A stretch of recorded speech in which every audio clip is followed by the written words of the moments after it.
नमस्ते विद्यार्थियों। अपन पढ़ रहे थे राजस्थान के लोक देवता। लोक देवताओं में भी अपन पहले पांचों पीर पढ़ रहे थे और पांचों पीरों में अपन ने चार पीर पढ़ चुके थे। हड़बू जी, रामदेव जी, मेहा जी और रामदेव ये पाबू जी, पांचों पीर। और पांचवें नंबर पे है अपने गोगा जी। अब कह रहे हैं कि गोगा जी चौहान वंश से चौहान वंश एक राजपूत शाखा है और इनका जन्म विक्रम संवत 1003 946 ईस्वी में चूरू जिले के ददरेवा गांव में हुआ था। ददरेवा गांव में हुआ था।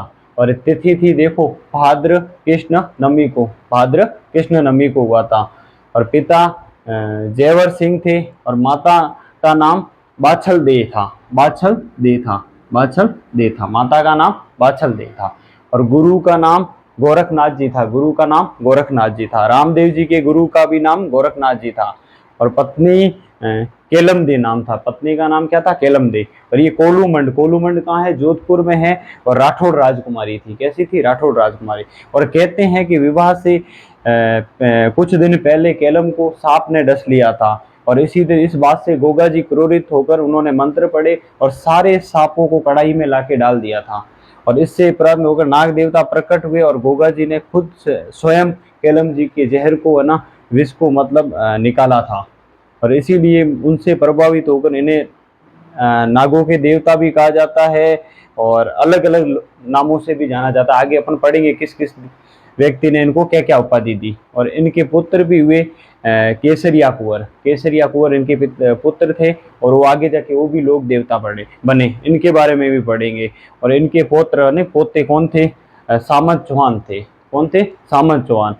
अब कहते हैं कि गोगा जी के भाई थे चचेरे, अर्जन और सर्जन और मोहम्मद गजनवी। इन्होंने ना गाय चोरी और उससे गोगा जी और इनके बीच में युद्ध हुआ। कहते हैं हनुमानगढ़ में ये युद्ध हुआ। और इस युद्ध का वर्णन जान कवि ने कायम रासु ग्रंथ में किया है। कायम।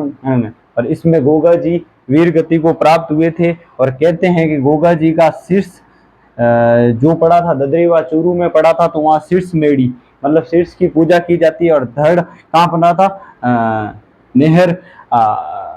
नोहर हनुमानगढ़ में पड़ा था, तो वहाँ धड़ की पूजा की जाती है। अब अपन आगे जाके पढ़ेंगे गोगा जी के मंदिर के बारे में। गोगा जी के मंदिर की निम्न विशेषता है। जैसे गोगा जी के मंदिर के ऊपर क्या लिखा हुआ है? बिस्मिल्लाह, बिस्मिल्लाह लिखा हुआ है। और ऊपर का मंदिर मकबरे नुमा है, जिसको निर्माण करवाया था फिरोजा शाह तुगलक ने निर्माण करवाया था। और वर्तमान स्वरूप का निर्माण महाराजा बीकानेर के महाराजा गंगा सिंह ने करवाया था। और ये मंदिर मुख्यतः हनुमानगढ़ में है। हनुमानगढ़ में है। और गोगा मेड़ी हनुमानगढ़ में है।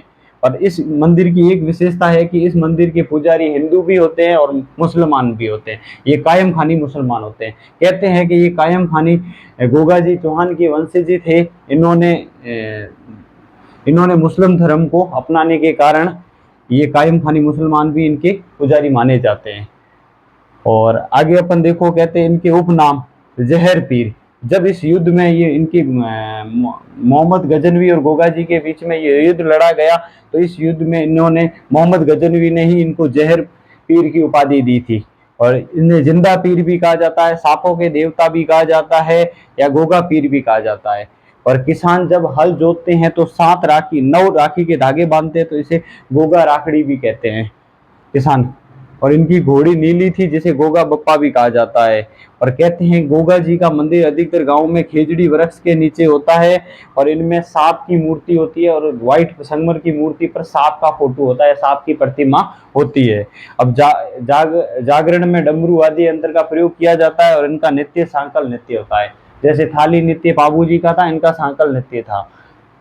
और इनका मेला भरता है भाद्र कृष्ण नवमी को हनुमानगढ़, गोगा मेड़ी हनुमानगढ़ में मेला भरता है। और ये अपने पांचों पीर आज खत्म हो गए, समाप्त। और अगले देवता अपन तेजाजी महाराज के बारे में पढ़ेंगे और राजस्थान के जितने भी लोग देवता उनके संपूर्ण अध्ययन करेंगे। और राजस्थान की इसके बाद अपना अगला टॉपिक रहेगा राजस्थान की लोक देवियाँ। यदि आपको अच्छा लगा तो ज़्यादा से ज़्यादा शेयर करना। धन्यवाद।